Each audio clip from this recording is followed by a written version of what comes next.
காசை கொடு. அண்ணி அடுக்க வைக்கிற காசு கொடு. யாருது காசு? உங்களுதா? எப்போ கொடுத்தீங்க?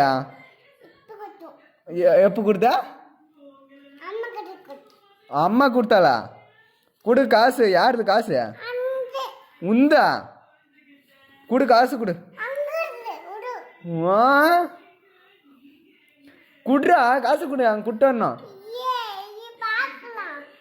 என்னத்தையும் பார்த்துக்கலாம். என்னத்தையும் பார்க்குற? காசு கொடு. கொடு கொடு. நான் காசு எடுத்து குட்டு. காசு யாருது? யாருது காசு? அம்மா அம்மா காசு யாருது? காடு வாங்க